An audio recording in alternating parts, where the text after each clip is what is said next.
In 2014, the US banned the importation of Russian-made firearms. This left a big gap in the AK market. There were companies like Century Arms bringing in entry-level Wasser 10s, and then there were higher-end premium rifles like the Arsenal offerings. Kalashnikov USA, or KUSA, decided that they were going to start building US-made AKs using the Russian specifications. In 2020, they began production of the KR-103 based on the AK-103, which was chambered in 7.62 by 39 with a 16-inch barrel. Shortly after, they began production of the KR-103 SFS, which stood for side-folding stock.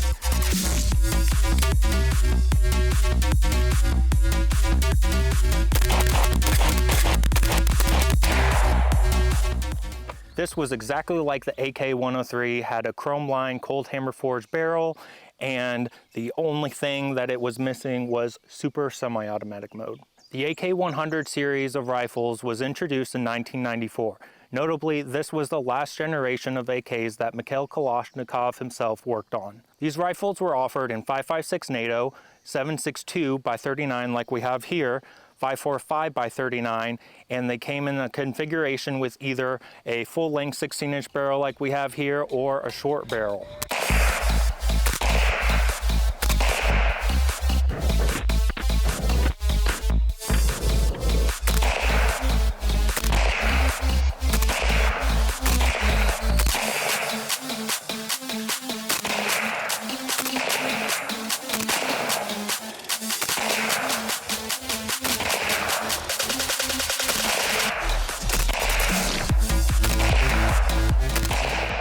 The AK-100 series has since been successed by the AK-12 series. Out of the box, the KR-103 comes with fiberglass-lined black polymer furniture. This does not allow for the mounting of any lights or accessories, and there's also no way to mount an optic.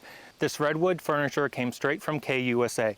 It gives you a couple M-lock slots on each side here, and it allows you to mount a light or some other accessory on the forearm. And this side mount, optic mount, allows for the easy adding of an optic. It just slides on and off just like this. So for cleaning the gun, it's no problem at all to just slide it off, and it does maintain zero.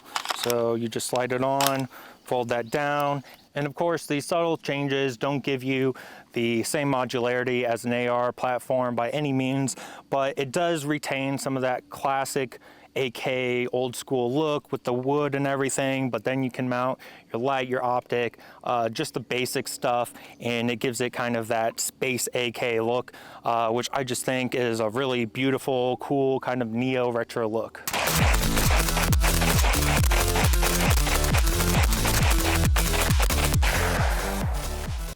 The KR-103 does have a forged receiver, which is great for durability, super nice, super strong, does add some weight to the rifle, and it's also unfortunate that a lot of the AK aftermarket is designed around stamped receivers. So finding aftermarket accessories, especially stock, is really difficult. That's something you need to consider before you decide to pick one of these up. If you can find a stock that you like, especially like this wood furniture that comes directly from KUSA that's built for this rifle, you know, there's no problem there. But otherwise, talk to a gunsmith before deciding to pick one of these up, and make sure that whatever you have in mind modification-wise is going to work out on the forged receiver.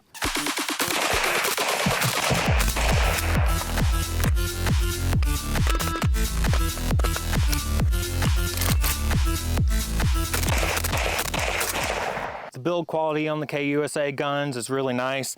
There's no blemishes or anything that I've really noticed on this gun. The finish, the riveting, everything's pretty nice. The trigger on this gun is super nice and tactile.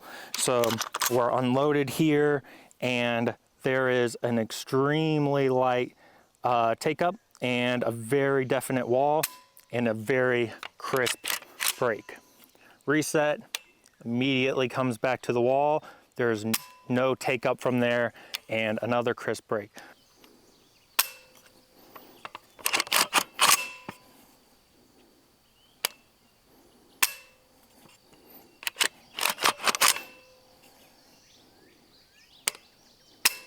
Reliability has been great on this gun. The only complaint that I can really say overall here in terms of build quality and function was straight out of the box. The front sight post was canted just a little bit. I could have had a gunsmith fix it, but since it was a new gun under warranty, I reached out to KUSA, their customer support took care of it. There's no hassle. They sent me a shipping label. I had the gun back relatively quickly, and I've had no issues since then.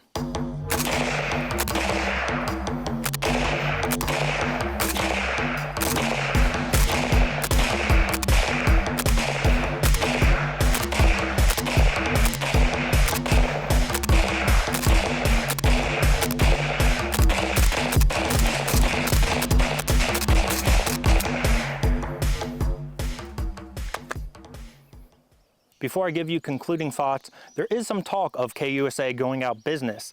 And I'm just gonna say it right now, if you have any interest in a KR-103 like this, the KP9, which is a Vityaz clone, or their Saiga clone, I would just go out and buy it, especially if you can get a deal on it. Even with some build quality issues here and there, it's nothing that major that really warrants a warranty claim. If you didn't have the option to make a warranty claim, it's only something that a local gunsmith could just easily take care of. So these guns are really great. They punch way above their weight. I would almost throw it up there with an Arsenal, which I've heard they even have some quality control issues lately. So really, for the price, you definitely can't go wrong with one of these guns. It has all the specs and the features that you would want. I mean, a cold hammer forged chrome lined barrel is fantastic for an AK. You're not going to shoot this barrel out. After I bought this gun, I really kind of thought about it. I didn't personally need this gun in my collection, but my little brother was interested in it. So he is a lefty and really likes the fact that this is a charging handle on the right and an ambidextrous magazine release like on all AKs. And for him not being used to cleaning a gun or any of that kind of maintenance, a DI AR-15 just requires a little bit more cleaning because it gets a little bit dirtier. Whereas a short stroke gas piston system like this is very convenient for someone like him to own.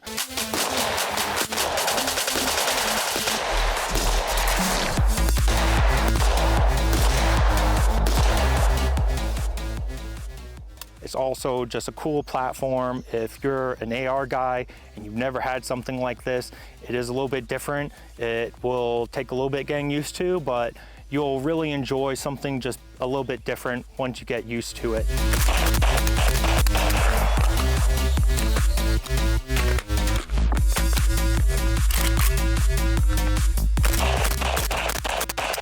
So if you're looking at a budget AK or your first AK and you're considering something like a Century Arms, the Stava, PSA, I would really encourage you to spend just a little bit more money and get a KUSA. And if you're considering buying an Arsenal or you think that you have to save up to buy an Arsenal, I would beg to differ. I think that these are fantastic guns and that extra money could be spent on accessories, modifying it to your taste, adding an optic on it, or just stocking up on more ammo and getting more practice.